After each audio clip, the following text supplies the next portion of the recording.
ପିଲାମାନେ ମୁଁ ଯଦି ତୁମକୁ ଗୋଟେ ସଂଖ୍ୟା ଦେବି କି 11, 11ଟା କେଉଁ ସଂଖ୍ୟା? 11ଟା ଗୋଟେ ସ୍ୱାଭାବିକ ସଂଖ୍ୟା ହେଇପାରିବ ଏବଂ 11ଟା ଗୋଟେ ପୂର୍ଣ୍ଣ ସଂଖ୍ୟା ବି ହେଇପାରିବ। ସେମିତି ମୁଁ ଯଦି ତୁମକୁ ଦେବି -13, ଏବେ -13ଟା ଗୋଟେ ସ୍ୱାଭାବିକ ସଂଖ୍ୟା ହେଇପାରିବନି, କିନ୍ତୁ ଗୋଟେ ପୂର୍ଣ୍ଣ ସଂଖ୍ୟା। -13 ଗୋଟେ ପୂର୍ଣ୍ଣ ସଂଖ୍ୟା। ସେମିତି ମୁଁ ଆଉ ଗୋଟେ ପ୍ରଶ୍ନ ଦେଉଛି 3/4। 3/4 ତୁମେ କହିପାରିବ ଏଇଟା ଗୋଟେ ଭଗ୍ନାଂଶ, କିନ୍ତୁ ଆମେ ଆକୁ ସଂଖ୍ୟାରେ କେଉଁ ସଂଖ୍ୟା କହିବା ସେ ବିଷୟରେ ଆଜି ଜାଣିବା। 3/4 ହେବ କ'ଣ? ଗୋଟେ ପରିମେୟ ସଂଖ୍ୟା ହେବ। ଏବେ ପରିମେୟ ସଂଖ୍ୟା କାହାକୁ କହିବା? ଯେଉଁ ସଂଖ୍ୟାକୁ p/q ରୂପରେ ପ୍ରକାଶ କରିହେବ ଏବଂ p ଏବଂ q ପୂର୍ଣ୍ଣ ସଂଖ୍ୟା ହେଉଥିବ ଏବଂ qର ମୂଲ୍ୟ 0 ହେଉନଥିବ। ଏ କ'ଣ ଲେଖାଗଲା ଦେଖ, p/q ଏଇ ରୂପରେ ଥିବ, ନହେଲେ ଆମେ p/q ରୂପରେ ପ୍ରକାଶ କରିପାରୁଥିବା ସଂଖ୍ୟାଟିକୁ, ଏବଂ p ଏବଂ q ପୂର୍ଣ୍ଣ ସଂଖ୍ୟା ହେଇଥିବ, ତାପରେ qର ମୂଲ୍ୟ 0 ହେଇନଥିବ। ଏବେ ଦେଖ 3/4 ଏ କ'ଣ p/q ଭଳି ଅଛି, ସେଇ ରୂପରେ ଅଛି। ଏବେ 3 ଏବଂ 4, 3 ଏବଂ 4 ପୂର୍ଣ୍ଣ ସଂଖ୍ୟା ଅଛି ଏବଂ qର ମୂଲ୍ୟ 0 ହେଉନଥିବ। ଦେଖ ଏଠି ହରରେ କେତେ ଅଛି? 4, 0 ତ ନାହିଁ। ତେଣୁ 3/4 ଏ ଗୋଟେ କ'ଣ? ପରିମେୟ ସଂଖ୍ୟା। ବୁଝିପାରିଲ? ଏବେ -3 ଗୋଟେ ପରିମେୟ ସଂଖ୍ୟା ନା ନାହିଁ? ପରିମେୟ ସଂଖ୍ୟା ହେବ। କେମିତି ହେବ ଦେଖ, ତୁମେ କହିବ -3 ତ p/q ରୂପରେ ନାହିଁ, କିନ୍ତୁ ଆମେ ତାକୁ ପ୍ରକାଶ କରିପାରିବା। କେମିତି ଲେଖିବା? -3କୁ ମୁଁ ଲେଖିବି -3/1। -3 1 ହରିଲେ ବି -3।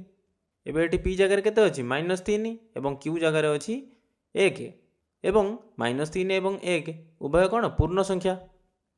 ଏବଂ qର ମୂଲ୍ୟ ଦେଖ ଏଠି 0 ନାହିଁ, ଏଠି qର ମୂଲ୍ୟ 1 ଅଛି। ତେଣୁ -3 ବି ଗୋଟେ ପରିମେୟ ସଂଖ୍ୟା। ତେଣୁ ସବୁ ସ୍ୱାଭାବିକ ସଂଖ୍ୟା, ସବୁ ପୂର୍ଣ୍ଣ ସଂଖ୍ୟା, ସବୁ ଭଗ୍ନାଂଶ ଏ ସମସ୍ତେ ଗୋଟେ ଗୋଟେ ପରିମେୟ ସଂଖ୍ୟା। ଏବେ ଆମେ ଜାଣିବା ଧନାତ୍ମକ ଏବଂ ଋଣାତ୍ମକ ପରିମେୟ ସଂଖ୍ୟା ବିଷୟରେ। ଏବେ ପରିମେୟ ସଂଖ୍ୟା ଦୁଇ ପ୍ରକାରର, ଧନାତ୍ମକ ପରିମେୟ ସଂଖ୍ୟା, ଋଣାତ୍ମକ ପରିମେୟ ସଂଖ୍ୟା।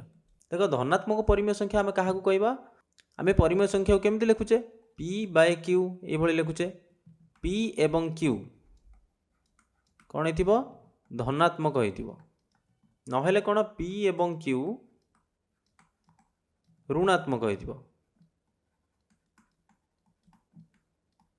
ବୁଝିପାରିଲ? ଦେଖ p ଏବଂ q ଯଦି ଧନାତ୍ମକ ହେବ, ମୁଁ ଯଦି ନେବି 3/7, ଇଏ ଗୋଟେ ଧନାତ୍ମକ ପରିମେୟ ସଂଖ୍ୟା। ନହେଲେ ମୁଁ ଯଦି ଲେଖିବି ଏଠି -4/-11, ଏଠି ବି କ'ଣ ମାଇନସ୍ ମାଇନସ୍ କଟିଯିବ ଏବଂ ରହିବ କେତେ? 4/11, ଏବଂ 4/11 କ'ଣ? ଗୋଟେ ଧନାତ୍ମକ ପରିମେୟ ସଂଖ୍ୟା। ସେଥିଲାଗି ଲେଖା ହେଇଛି ଯଦି p ଏବଂ q ଧନାତ୍ମକ ହେବ ସେ ଗୋଟେ ଧନାତ୍ମକ ପରିମେୟ ସଂଖ୍ୟା, ନହେଲେ p ଏବଂ q ଉଭୟ ଯଦି ଋଣାତ୍ମକ ହେବ ତାହେଲେ ସେ ଗୋଟେ ଧନାତ୍ମକ ପରିମେୟ ସଂଖ୍ୟା ହେବ।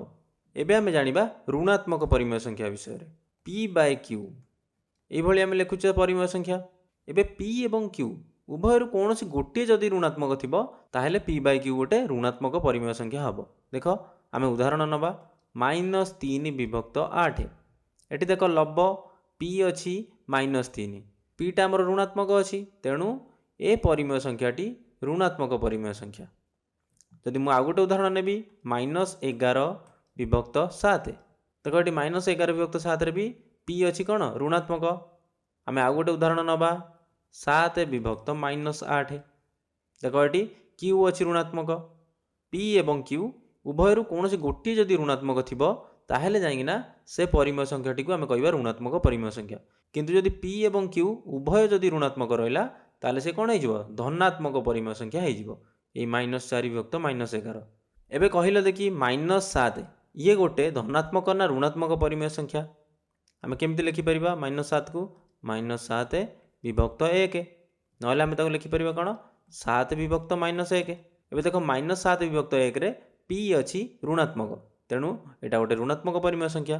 ଏବଂ ଏଠି ବି ଯଦି ତୁମେ ଦେଖିବ ଏଠି q ଅଛି ଋଣାତ୍ମକ। p ଏବଂ qରୁ ଯଦି କୌଣସି ଗୋଟିଏ ରହିଲା ଋଣାତ୍ମକ ତାହେଲେ ସେ ପରିମେୟ ସଂଖ୍ୟାଟି ଋଣାତ୍ମକ। ବୁଝିପାରିଲ? ତେଣୁ -7 ଗୋଟେ ଋଣାତ୍ମକ ପରିମେୟ ସଂଖ୍ୟା।